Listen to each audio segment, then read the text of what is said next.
মৌলিক জ্ঞান। জীবনের অতি জরুরি দিকগুলো মৌলিক জ্ঞান সিরিজের আলোচ্য বিষয়। জীবন নদীতে হরহামেশা খরস্রোতা ঢেউ থাকে।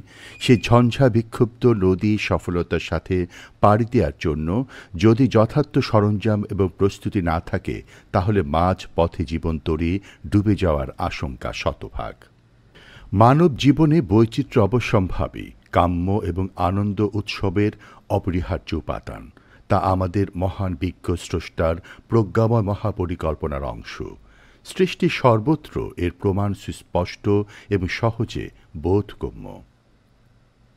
জীবনে সুখী হওয়ার জন্য বৈচিত্র্যের ধারণা, বুঝ ও তা মেনে নেওয়ার মধ্যে কল্যাণ নিহিত রয়েছে। এ মৌলিক বিষয়টি সজ্ঞানে বা না জেনে অবজ্ঞা করলে একজন ব্যক্তি জীবনের প্রতিটি ধাপে ভোগান্তির সম্মুখীন হবে।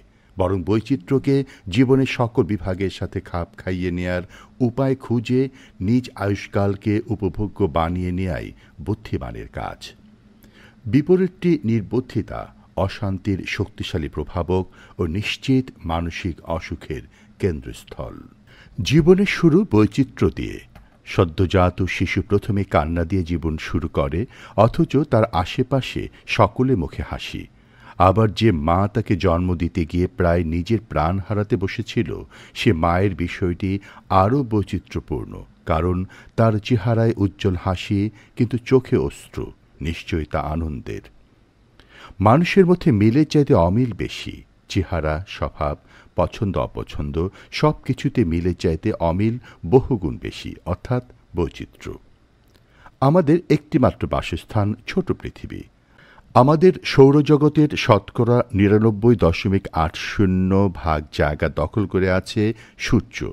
অবশিষ্ট মাত্র শতকরা ০.২০ জায়গায় আছে এখনও পর্যন্ত আবিষ্কৃত ৮টি গ্রহ, ২ শতাধিক চাঁদ, বিলিয়ন বিলিয়ন গ্রহাণু ইত্যাদি। সৌরজগতের বিশালতার তুলনায় পৃথিবী অতি ক্ষুদ্র, অথচ এই অতিমাত্রায় ক্ষুদ্র পৃথিবীর বিভিন্ন স্থানে বিভিন্ন তাপমাত্রা, নানা রকমের জলবায়ু, বৈচিত্র্যময় ঋতু ও আবহাওয়া, নানা ধরনের ফলমূল ও এর স্বাদ বিচিত্র, বিভিন্ন জাতের গাছগাছালি, বিভিন্ন ধরনের পশু পাখি, অর্থাৎ সর্বত্র বৈচিত্র্যতার আধিক্য। নিঃসন্দেহে বৈচিত্র্যসমূহ আমাদের রবের পরিকল্পনা ও রহমতের অংশ। জীবনকে উপভোগ্য করার লক্ষ্যেই মূলত এত সব আয়োজন। কেবল আল্লাহর সম্মানিত সৃষ্টি মানুষের সাথে মানুষকে সর্বক্ষণ লেনদেন করতে হয়।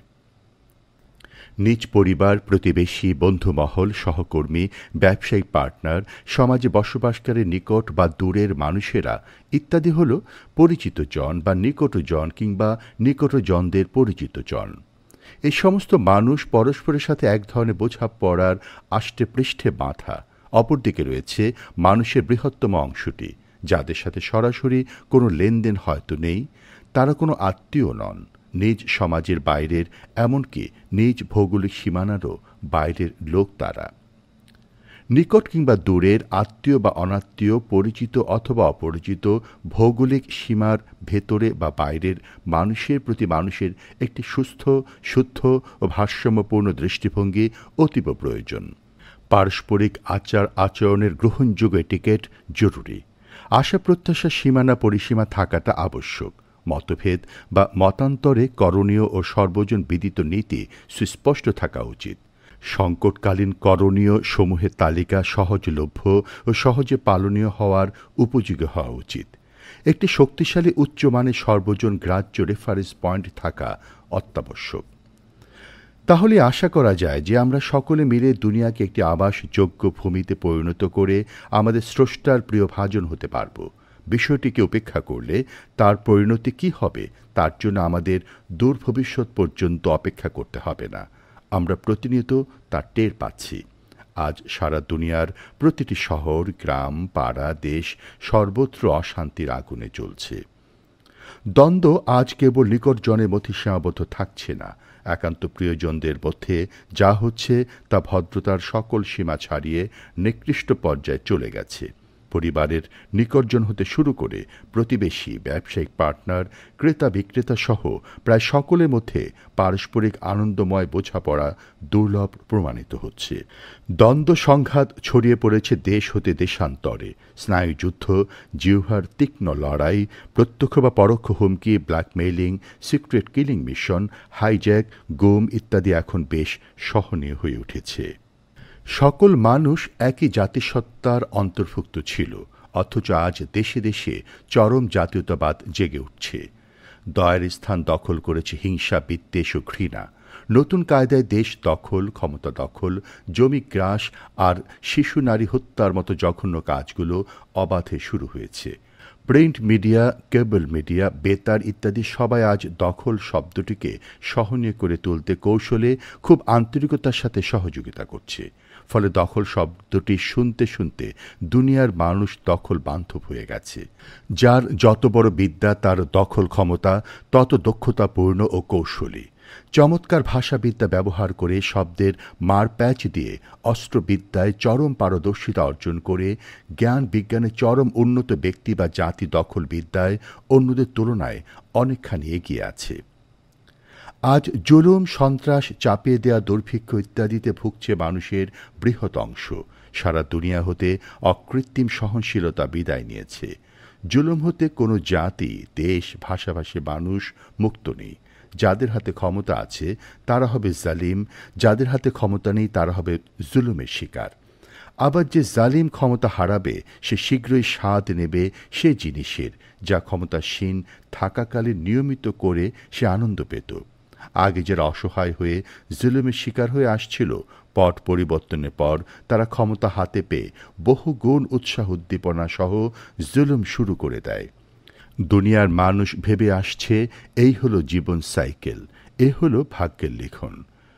স্মরণাতীত কাল হতে জঘন্য সাইকেল বা চক্রের নিকট মানুষ অসহায় আত্মসমর্পণ করে আসছে। এমত অবস্থায় বিশ্বব্যাপী পুরো মানব জাতি আজ এক গভীর সংকটে পতিত হয়েছে। পৃথিবীর কোনো জনপদ এই জঘন্য সাইকেল হতে মুক্ত নয়। এই ভয়াবহ সংকটের কেবল ধরন বা রূপে এবং মাত্রায় বিভিন্নতা আছে, কিন্তু মূল উপাদানে কোনো ভিন্নতা নেই। এ মৌলিক বিষয় যদি মানুষ গভীর চিন্তা করে সতর্ক না হয়, তাহলে জীবনে সীমাহীন সমষ্টি ভোগান্তি কেউ ঠেকাতে অক্ষম। ক্রমান্বয়ে ছোট হতে মাঝারি দুর্যোগ, তারপর মানব সভ্যতা ধ্বংসের চূড়ান্ত পর্ব, সেটাই বাকি। মৌলিক জ্ঞান সিরিজের বর্তমান খণ্ড এই জটিল কিন্তু মৌলিক বিষয়ে আলোচনা করে একটি সমাধান প্রস্তাব করার আন্তরিক প্রচেষ্টা মাত্র। আমাদের মহাবিজ্ঞ রব এবং সকল জ্ঞানের উৎস আল্লাহর উপরই ভরসা। তিনি যেন আমাদের প্রচেষ্টাকে সহজ করে এর সফলতার ভার নিয়ে আমাদের উপর তার করুণা ঠেলে দেন। আমিন। বলা বাহুল্য, দুনিয়াকে শান্তির আবাসভূমি বানানোর দায়িত্ব প্রত্যেকটি আদম সন্তানের। তবে প্রচেষ্টার সে দায়িত্বটি বিশ্বাসীদের উপর সুনির্দিষ্ট ও প্রত্যক্ষ। মানব জীবনকে সার্থক, সফল, সুন্দর ও গতিশীল করার জন্য আমরা নির্দিষ্ট কিছু বিষয়ের উপর জ্ঞানার্জনকে প্রাধান্য দিয়েছি। জ্ঞান তো অনেক অর্জন করতে হবে এবং তা মৃত্যুর আগ পর্যন্ত, কিন্তু মৌলিক জ্ঞান অর্জনকে গুরুত্ব ও মনোযোগ সহ প্রাধান্য দিতেই হবে। ঈমানদারদের জন্য নিম্নোক্ত বিষয়ে জ্ঞান অর্জন জরুরি। ঈমানের স্বচ্ছ ধারণা। জীবনের সব গুরুত্বপূর্ণ বিষয়ে সর্বোত্তম মডেল মুহাম্মদ সাল্লাল্লাহু আলাইহি ওয়াসাল্লাম। সকল স্বীকৃতি আল্লাহর জন্য, মর্যাদা ও সফলতার মানদণ্ড, পরকাল চিন্তা ও জবাবদিহিতা, মাতা পিতার বিশেষ অধিকার, সামাজিক সম্পৃক্ততা, সঙ্গবদ্ধ জীবনযাপনের বাধ্যবাধকতা, শিক্ষা, আত্মগঠন ও প্রশিক্ষণ, সম্পদ অর্জন ও ব্যয়ের নীতিমালা। উপরোক্ত বিষয়গুলো আমাদের দৈনন্দিন জীবনের হাসি কান্না, সুখ দুঃখ, জয় পরাজয়, উন্নতি অবনতি, সম্মান অপমান, বৃদ্ধি সংকোচন, অর্জন হারানো ইত্যাদির সাথে বহুলাংশে জড়িত। অতএব ঈমানদারদের অগ্রাধিকার ভিত্তিতে এসবের উপর জ্ঞান অর্জন করা প্রয়োজন। এক্ষেত্রে জ্ঞানের শুদ্ধতম উৎস আল কোরআনের নিয়মিত অনুসন্ধিৎস মনোযোগ দিয়ে অধ্যয়ন সবচাইতে জরুরি। আসমানি জ্ঞানের সহজ সরল ও বাস্তবসম্মত প্রয়োগের জ্বলন্ত উদাহরণ প্রিয় নবী সাল্লাল্লাহু আলাইহি ওয়াসাল্লামের পূর্ণ জীবন চরিত, অর্থাৎ সুন্নাহ প্রাত্যহিক ডোজের অভ্যাসে পরিণত করা অতীব প্রয়োজন। এ দুয়ের পাশাপাশি সতর্ক অন্তর্দৃষ্টি দিয়ে অন্যান্য সকল মাধ্যম হতে জ্ঞানার্জন করে যেতে হবে। তবেই জীবন নদীতে সংঘটিত যাবতীয় ঘটনা দুর্ঘটনার রহস্য বুঝে সে অনুযায়ী তরি চালানো সম্ভব হবে ইনশাল্লাহ। মানব জীবন। মানুষের বসবাস দুনিয়ার যে প্রান্তেই হোক না কেন, সকলে মাত্র একটি সার্বজনীন ও আসল পরিচয়, তা হল মানুষ। ভৌগোলিক অবস্থান কিংবা ঋতু বৈচিত্র্যতা মানুষকে তার মূল বড় পরিচয় হতে পৃথক করে দেয় না। অতএব বৃহত্তর মানব গোষ্ঠী একটিমাত্র সুতায় গাঁথা, কারণ তারা সকলে এক পিতা ও এক মায়ের সন্তান। আসমানি কিতাবসমূহ মানুষকে প্রথম হতে এই শিক্ষা দিয়ে আসছে। এ সম্পর্কে আল কোরআনে মহান আল্লাহ বলেন, হে মানব জাতি, আমি তোমাদেরকে একজন পুরুষ ও একজন নারী থেকে সৃষ্টি করেছি এবং তোমাদেরকে বিভিন্ন জাতি ও গোত্রে বিভক্ত করেছি। সূরা হুজরাত আয়াত ১৩। সীমিত জ্ঞান ও সামর্থ্যের অধিকারী হিসেবে আমরা আমাদের স্রষ্টার হিকমা বা প্রজ্ঞার পুরোটাই বোঝা জরুরি নয়, তা সম্ভবও নয়। তবে আমাদের জীবন সংশ্লিষ্ট বিষয়াদি, আমাদের সুখ দুঃখ সম্পর্কিত প্রসঙ্গসমূহ, আমাদের উন্নতি অগ্রগতি, লাভ ক্ষতি, আমাদের পারস্পরিক মুআমেলাত, ভালো ও খারাপ দিক, আমাদের স্রষ্টা সহজ সরলভাবে তার পাঠানো কিতাবসমূহে উল্লেখ করেছেন। সেসব বোঝা খুবই সহজ এবং আমাদেরকে তা বুঝতেই হবে। তা উপেক্ষা হবে আত্মঘাতী কাজ। সুখের বিষয় যে ওই সকল বিষয় হৃদয়ঙ্গম করার জন্য আমাদের কোনো বিশেষ শ্রেণীকক্ষে প্রবেশ শর্ত নয়। অতি অল্প চেষ্টায় তা আয়ত্তে আনা সম্ভব। আমাদের স্রষ্টা বলেন, তারা আপনার নিকট এমন কোনো সমস্যা নিয়ে আসেনি যার সঠিক ও সুন্দর ব্যাখ্যা আমি দান করিনি। সূরা আল ফুরকান আয়াত ৩৩।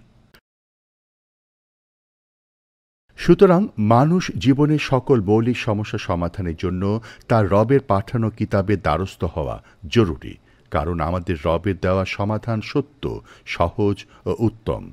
তা মানব রোগের সুচিকিৎসা এবং মুমিনের জন্য রহমত। এতে প্রিমিয়াম অতি অল্প, কিন্তু লাভ ও বরকত অধিক। একজন সতর্ক ব্যবসায়ী সর্বদা গুরুত্বপূর্ণ তথ্যসমূহ সম্ভাব্য সকল উৎস হতে জেনে নেয়ার জন্য উদ্গ্রীব থাকেন। তার প্রথম ও প্রধান প্রয়োজন পণ্য সম্পর্কে নির্ভুল তথ্য সংগ্রহ এবং মুনাফা বৃদ্ধি সংক্রান্ত সম্ভাব্য সকল উপাত্ত। এই জন্য তিনি news paper, internet, business journal ইত্যাদি হতে সর্বদা টিপস সংগ্রহ করেন। তা ব্যবহার করে তিনি বার্ষিক, দ্বিবার্ষিক ইত্যাদি পরিকল্পনা সাজিয়ে নেন। আমাদের স্রষ্টার পরিকল্পনা ও পছন্দ অপছন্দের বিষয়টি জেনে নেওয়া আমাদের জন্য আরও জরুরি, কারণ আমরা সেখানে সফলতার জন্য অপরিহার্য এবং গুরুত্বপূর্ণ টিপস পেয়ে যাব। কর্মজীবনে আমরা ঠিক সে কাজটি করি। আমাদের সুপারভাইজার কিংবা বসের চিন্তা, পছন্দ অপছন্দ, পরিকল্পনা আমাদের কাজের ধরন, দৃষ্টিভঙ্গি ও কাজের গতিতে উল্লেখযোগ্য পরিবর্তন আনে। সফলতা ব্যর্থতায় তা ব্যাপক প্রভাব ফেলে। স্রষ্টার পরিকল্পনা। আমাদের স্রষ্টা আমাদেরকে বিভিন্ন জাতি ও গোত্রে বিভক্ত করেছেন। এছাড়াও রয়েছে বর্ণভিত্তিক বিভিন্নতা, ভাষার বৈচিত্র্য ইত্যাদি। আল্লাহ বলেন, এবং তার আরেক নিদর্শন হচ্ছে নভমণ্ডল ও ভূমণ্ডলের সৃজন এবং তোমাদের ভাষা ও বর্ণের বিভিন্নতা। নিশ্চয়ই এতে জ্ঞানীদের জন্য নিদর্শনাবলী রয়েছে। সূরা আর-রুম আয়াত ২২। মানুষের মধ্যে জাতি, গোত্র, ভাষা, বর্ণ ইত্যাদির বিভিন্নতা আমাদের স্রষ্টার মহান ও বিজ্ঞ পরিকল্পনার অংশ। মানুষের জ্ঞান সীমাবদ্ধ হেতু মানুষ তার রবের পরিকল্পনা বুঝে তা মেনে নিলে তার সফলতার দ্বার খুলে যাবে। জীবন বোঝা হালকা হবে। ভিন্ন চিন্তা কেবল ভোগান্তি বৃদ্ধি করবে। আমাদের স্রষ্টা আমাদের মধ্যকার বিভিন্নতার মূল কারণটি আল কোরআনে উল্লেখ করেছেন, যেন তোমরা একে অপরকে জানতে পারো। সূরা হুজরাত আয়াত ১৩। এটি মানব জাতির অস্তিত্বের সাথে সংশ্লিষ্ট। জীবনের সকল অভাব, দুর্যোগ, বিপদ, জটিলতা, কাঠিন্য, নিঃস্বতা ইত্যাদির সহজ সরল সমাধান, তা আমাদের মহান রবের পক্ষ হতে তার সম্মানিত সৃষ্টি মানুষের জন্য অনন্য করুণা ও সুন্দর দান। এ পারস্পরিক পরিচিতি শব্দটির মধ্যে আমাদের সর্বোত্তম রব মানব জাতির সর্বোচ্চ সমস্যার সবচাইতে সহজ সাধ্য সমাধান দিয়েছেন। অর্থাৎ মানব জীবনে রং বেরঙের চৈত্র বৈশিষ্ট্য, নানা ধরনের সাধ্য চেষ্টা, উচ্চাঙ্গের বুদ্ধিবৃত্তি, চরম অসহায়ত্ব, চূড়ান্ত লক্ষ্যে পৌঁছাবার সামর্থ্য, আকাশচুম্বী সফলতা, কিংকর্তব্য বিমূঢ়তা, হতবুদ্ধি অবস্থা, আমোদ আনন্দ, বেদনাদায়ক পরাজয়, জাঁকজমকপূর্ণ বিজয় ইত্যাদি পরস্পর বিরোধী দোষগুণ সবই ব্যাপক অর্থবহুল ও সদা শিক্ষণীয়। আর সকল কিছুর উপর এসব আমাদের প্রভুর প্রজ্ঞাপূর্ণ ইচ্ছার বহিঃপ্রকাশ। সকল মানুষ সম্মানিত। সৃষ্টিজগতে বহু আশ্চর্যজনক প্রাণী, বিষয়, ঘটনা আছে যা মানুষের তুলনায় অনেক বেশি বিস্ময়কর। পুরো প্রাণী জগতে যে বিস্ময়কর ঘটনা ঘটছে তা জেনে মানুষ কেবল আশ্চর্যান্বিতই হচ্ছে না, বরং জ্ঞান গবেষণায় বছরের পর বছর কাটিয়ে তা বোঝার চেষ্টা করছে। কিন্তু স্রষ্টা সম্মানিত করেছেন কেবল মানুষকে, আর আমাদের স্রষ্টা তার নিশ্চয়তা সহকারে প্রকাশ্যে ঘোষণা দিয়েছেন, নিশ্চয়ই আমি আদম সন্তানকে সম্মানিত করেছি। সূরা বনী ইসরাঈল আয়াত ৭০। অন্য বহু সৃষ্টির তুলনায় মানুষ এক অনন্য উচ্চতায় অবস্থান করছে। মানুষ যে স্রষ্টার বিশেষ মর্যাদাবান সৃষ্টি তা তিনি আরও সুস্পষ্ট করে দিয়েছেন এবং নিজের বহু সৃষ্টির ওপর তাদের সুস্পষ্ট প্রাধান্য দিয়েছি। আমাদের স্রষ্টা মানুষের মর্যাদা এত বেশি দিয়েছেন যে মানুষের প্রাণকে পবিত্র ঘোষণা করেছেন। এই সম্মানিত প্রাণ যেন কোনো অজ্ঞ হতভাগা সংহার না করে সে ব্যাপারে সাবধান করেছেন। যে কেউ প্রাণের বিনিময়ে প্রাণ অথবা পৃথিবীতে ফাসাদ সৃষ্টি করার অপরাধ ব্যতীত কোনো মানুষ হত্যা করল, সে যেন পুরো মানব জাতিকে হত্যা করল। কেউ কোনো মানুষের জীবন রক্ষা করল, সে যেন সকল মানুষের জীবন রক্ষা করল। সূরা আল মাইদা আয়াত ৩২। সম্মানিত সৃষ্টি মানুষের অমর্যাদা ও অসম্মান কোন পথে আসবে তার ইঙ্গিত আমাদের স্রষ্টা এ আয়াতে দিয়ে দিয়েছেন। ফাসাদ ফিল আরদ, পৃথিবীতে ফাসাদ সৃষ্টি হত্যার চাইতে মারাত্মক অপরাধ, কারণ ফাসাদ মানব হত্যার মূল কারণ। তা আড়ালে থেকে হত্যার মতো জঘন্য কর্মক্ষেত্র তৈরি করে, ফলে মানুষের জন্য হত্যা সহজ হয়। দারিদ্র্যের ভয়ে তোমাদের সন্তানদের হত্যা করো না, তাদেরকে এবং তোমাদেরকে আমি জীবন উপকরণ দিয়ে থাকি, নিশ্চয়ই তাদেরকে হত্যা করা মারাত্মক অপরাধ। সূরা বনী ইসরাঈল আয়াত ৩১। তোমরা একে অপরকে অথবা নিজেদেরকে হত্যা করো না। সূরা আন-নিসা আয়াত ২৯। স্রষ্টা অন্যায়ভাবে মানুষ হত্যার সম্ভাব্য সকল পথ প্রকাশ করে মানুষকে সতর্ক করে দিয়েছেন। প্রাণ রক্ষা, প্রাণের বৈষয়িক এবং আত্মিক উন্নতির জন্য সকল উপায় ও পন্থা বলে দেওয়ার জন্য যুগে যুগে বিশেষ নির্দেশনা পাঠিয়েছেন, সাথে সর্বোচ্চ মানের ও সর্বোত্তম নৈতিকতা সম্পন্ন বিশেষ মানুষ তথা নবী রাসূলও পাঠিয়েছেন। দৃশ্যমান বৈচিত্র্য। জাতিসমূহের জৌল সামর্থ্য, ক্ষমতা, দক্ষতার বৈসাদৃশ্য যেমন চিন্তার খোরাক যোগায়, তেমনি ব্যক্তির সামাজিক মর্যাদা, যোগ্যতা, ক্ষমতা, প্রভাব ইত্যাদি বৈসাদৃশ্য সমভাবে গুরুত্বপূর্ণ ও চিন্তনীয়। এসব কোনো গুরুগম্ভীর বা উচ্চমার্গীয় পাঠভুক্ত বিষয় নয় যে তা বোঝা সকলের প্রয়োজন নেই বা বোঝা কষ্টকর, বরং এ হল জীবনচিত্রের অপরিহার্য পাতা যা সর্বদা চোখের সামনে জ্বলজ্বল করছে। একটি পাড়ায় কয়েকটি পরিবার প্রচুর ধনসম্পদের অধিকারী। একই পাড়ায় অপর কয়েকটি পরিবার জীবন সংগ্রামে প্রচেষ্টারত এবং প্রায় পরাজিত। সমাজের কিছু মানুষ ক্ষমতার অধিকারী, তাদের প্রতিপত্তিতে অপর কারো আরাম হারাম হয়ে গেছে। কেউ কেউ সন্তানের জন্মদিবস পালনে দেদার অর্থ খাদ্য অপচয় করে, আবার কয়েকশো মিটার দূরে আদম সন্তান জীবনের ন্যূনতম প্রয়োজন মেটাতে হিমশিম খায়। কেউ কেউ প্রতিযোগিতার হারে আদরের দুলালের আকিকা উৎসব পালন করেন নামি দামি ক্লাব কিংবা তারকা খচিত হোটেলে, অথচ তারই নিকটে বহু পরিবার মেয়ে সন্তানদের পাত্রস্থ করার বোঝা বহন করতে গলদঘর্ম হয়। জীবনযুদ্ধে বৈচিত্র্য অবশ্যম্ভাবী। এই বৈচিত্র্য প্রতিনিয়তই পরিবর্তনশীল। এই পরিবর্তনে যারা নায়ক নায়িকা তারা নিজেরাই আবার যুগের চাকার পরিবর্তনে নিজেরা চমক সৃষ্টি করেন। বাতাসের দিক পরিবর্তনে বহুজনের কপালেরও পরিবর্তন ঘটে। কারো কপাল সংকুচিত হয়, কারো প্রসারিত। কেউ নিজেই চমকে ওঠেন, বিশ্বাস অবিশ্বাসের দোলায় দুলতে থাকেন, আর অন্যরা দর্শকের ভূমিকায় অবতীর্ণ হয়ে পুলকিত হন। দৃষ্টি বিভ্রাট। একজন কৃষক নিজ ইচ্ছায় কৃষক হবেন, একজন প্রতিভাধর ছাত্র তার পরিশ্রমের ফল হিসেবে ডাক্তার, ইঞ্জিনিয়ার, মেরিনার বা বিজ্ঞানী কিংবা জ্যোতির্বিজ্ঞানী হবেন, আরেকজন ধাপের পর ধাপ অতিক্রম করে এমএনসির সিইও বা চেয়ারম্যান হবেন, আবার অন্যরা অপেক্ষাকৃত কম প্রাতিষ্ঠানিক শিক্ষা ধাপ অতিক্রম করার কারণে কনস্ট্রাকশন ওয়ার্কার হবেন বা ওয়েল্ডার হবেন। এ হলো আমাদের সংকীর্ণ চিন্তা, দুর্বল বুদ্ধিজগৎ আর উর্বর মস্তিষ্কের অনুভূতি ও সিদ্ধান্ত, দৃষ্টি বিভ্রাটও বটে। এ দৃষ্টিভঙ্গির মূলে রয়েছে আমাদের ত্রুটিযুক্ত শিক্ষা, এই শিক্ষার প্রত্যক্ষ প্রভাবে সৃষ্ট ভুল জীবন দর্শন এবং চরম দুষ্ট শিক্ষা ব্যবস্থায় প্রশোভিত জঘন্য প্রোডাকশন, সীমাহীন লোভ। আমাদের প্রভু বলেন, নিশ্চয়ই আল্লাহর কাছে বিশেষ সময়ের কিয়ামা জ্ঞান রয়েছে। তিনি বৃষ্টি বর্ষণ করেন এবং গর্ভাশয়ে যা থাকে তিনি তা জানেন। কেউ জানে না কাল সে কি উপার্জন করবে এবং কেউ জানে না কোন দেশে সে মৃত্যুবরণ করবে। আল্লাহ সর্বজ্ঞ, সর্বজ্ঞাত। সূরা লোকমান আয়াত ৩৪। একজন ব্যক্তি স্বপ্ন দেখতেন তিনি রাষ্ট্রপ্রধান হবেন, আরেকজন বড় রাজনীতিবিদ হওয়াকে জীবনের লক্ষ্য হিসেবে লালন করেছেন। আবার কারো উচ্চাকাঙ্ক্ষা কিভাবে বিরাট সাম্রাজ্য গড়ে তোলা যায়, কিভাবে পার্টি প্রধান হওয়া যায় কিংবা কোনো দৌড়ে প্রথম হবেন ইত্যাদি। অতঃপর একদিন তারা তাদের সে স্বপ্ন পূরণ হতে দেখলেন, আর তারা আত্মজীবনীতে লেখা শুরু করলেন যে তারা বড় স্বপ্ন দেখতেন বলেই তাদের স্বপ্ন পূরণ হয়েছে। জনসমুদ্রে মঞ্চ মাতালেন এই বলে যে তাদের উচ্চাকাঙ্ক্ষার কারণে তারা আজ সফলতার চূড়ায় পৌঁছেছেন। এসবও মানুষের অতি সীমাবদ্ধ কল্পনা শক্তির বন্য দৌড়ঝাঁপ আর আগোছালো ও দুর্বল চিন্তা জগতের সুস্পষ্ট বহিঃপ্রকাশ, আর গুণের দিক থেকে নৈরাজ্যকর কিন্তু বাহ্যিক রূপে চোখ ধাঁধানো জ্ঞান জগতের প্রকৃত অসহায়ত্ব।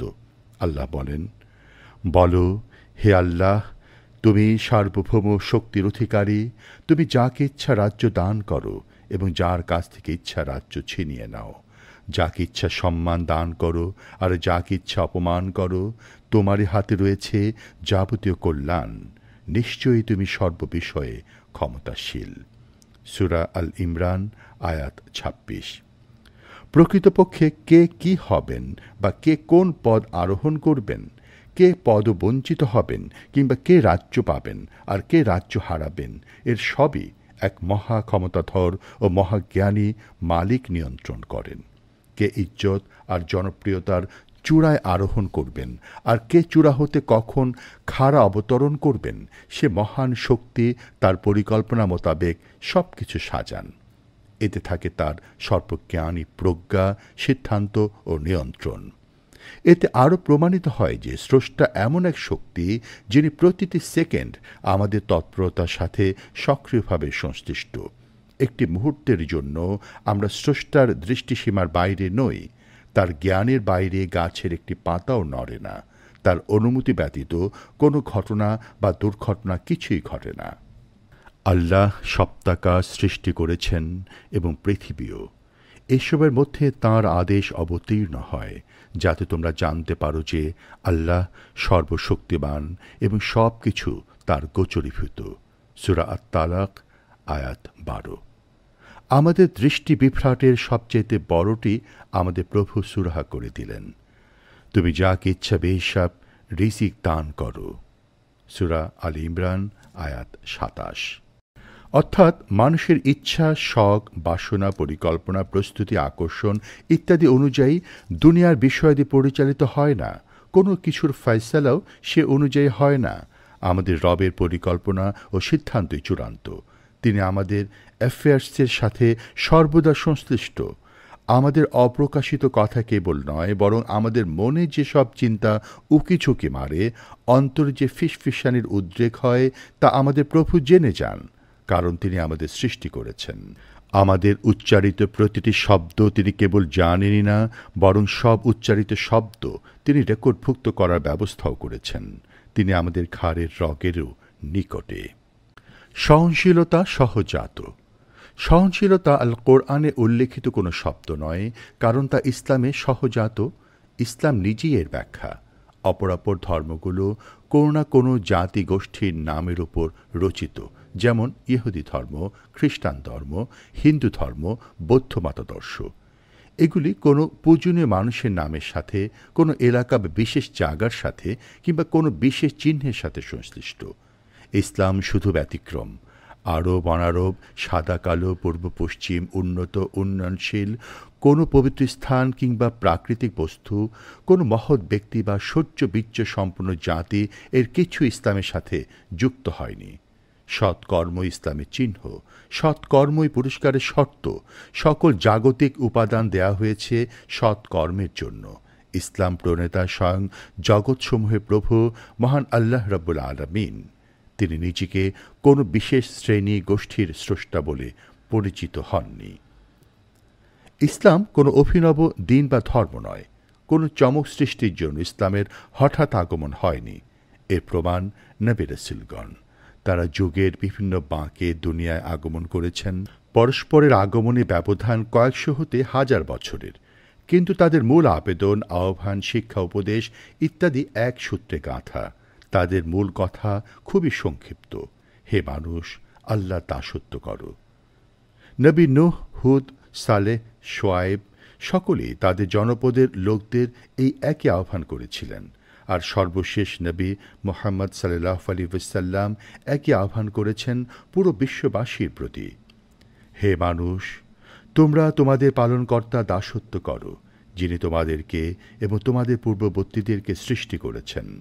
তাতে আশা করা যায় তোমরা সফলকাম হতে পারবে। সূরা আল বাকারা, আয়াত ২১। এ এককেন্দ্রিক আহ্বানে কোনো বৈচিত্র্য বা বৈপরীত্য নেই। যুগ, কাল, সাম্রাজ্য, শাসক, খাদ্যাভ্যাস, আবহাওয়া, রুচি, কর্মপদ্ধতি, কর্মঘণ্টা সব কিছুতে পরিবর্তন এসেছে। কিন্তু মানুষের কল্যাণ ইস্যুতে একটিমাত্র অপরিবর্তনীয় মৌলিক দফা: আল্লাহর দাসত্ব, যা মানুষকে অপর সকল দাসত্ব হতে মুক্তি দেবে। সফলতার জন্য সেটি অত্যাবশ্যক। জীবন প্রথা হিসেবে সেটি সহজ সরল। সর্বোচ্চ সম্মান দিয়ে আমাদের প্রভু মানুষকে মর্যাদার আসনে সমাসীন করেছেন। তিনি মানুষের জন্য যুগের প্রতিটি বাঁকে গাইডেন্স পাঠিয়েছেন, সত্য ও মিথ্যার পার্থক্য তুলে ধরেছেন, সোজা সরল পথ সিরাতুল মুস্তাকিম পাঠিয়েছেন। আর প্রত্যেক সম্প্রদায়ের জন্য একজন রাসূল রয়েছে। যখন তাদের কাছে তাদের রাসূল এসে যায়, তখন পূর্ণ ইনসাফ সহকারে তাদের বিষয়ের ফয়সালা করে দেওয়া হয় এবং তাদের প্রতি সামান্য পরিমাণও জুলুম করা হয় না। সূরা ইউনুস, আয়াত ৪৭। মানবতার বন্ধু শেষ নবী মুহাম্মদ সাল্লাল্লাহু আলাইহি ওয়াসাল্লাম পুরো বিশ্ব জগতের জন্য আল্লাহর দূত হিসেবে প্রেরিত হয়েছিলেন। তিনি লক্ষ মানুষের সামনে তার উন্মুক্ত বিদায় ভাষণে ইসলামের সহজাত সহনশীলতা ঘোষণা করে দিয়েছিলেন। কোনো আরবের শ্রেষ্ঠত্ব নেই কোনো অনারবের ওপর, কোনো অনারবের শ্রেষ্ঠত্ব নেই কোনো আরবের ওপর, কোনো সাদার শ্রেষ্ঠত্ব নেই কোনো কালোর ওপর, কোনো কালোর শ্রেষ্ঠত্ব নেই কোনো সাদার ওপর। তারপর তিনি তার সে ভাষণে উপস্থিত জনতাকে নির্দেশ দিয়েছিলেন: তোমরা আমার এই বাণী এখানে অনুপস্থিত সকল মানুষের নিকট পৌঁছে দাও। বিশ্বে দুনিয়া ধ্বংসের আগ পর্যন্ত এই দর্শন হল মানুষের রক্ষা কবচ। আল্লাহ তার রাসূলের মাধ্যমে যে গাইডেন্স দুনিয়ার মানুষের জন্য পাঠালেন, তাতে কোনো যুগে কোনো অসঙ্গতি ছিল না, আজও নেই। ঘৃণা, বিদ্বেষ ও উগ্র জাতীয়তাবাদের মতো মানব বিধ্বংসী চিন্তার বিপরীতে নবী মুহাম্মদ সাল্লাল্লাহু আলাইহি ওয়াসাল্লাম সে ভাষণে মানুষের মুক্তির উপায় বলে গেলেন। আল্লাহর পাঠানো হিদায়াতে বা গাইডেন্স সর্বযুগে সহনশীল, কারণ তিনি এই বিশ্বজগতের স্রষ্টা ও রব। সকল মানুষ তারই সম্মানিত সৃষ্টি। আজকের মানবী বিপর্যয়ের পেছনে যে মূল রোগ, তাকে মানুষ যে নামেই ডাকুক, বর্ণবাদ, উগ্র জাতীয়তাবাদ, ধর্মীয় চরমপন্থা, এর ঔষধ আল্লাহর পাঠানো হিদায়াত ও তাঁরই পাঠানো উসওয়াতুন হাসানার জীবনীতে নিহিত রয়েছে।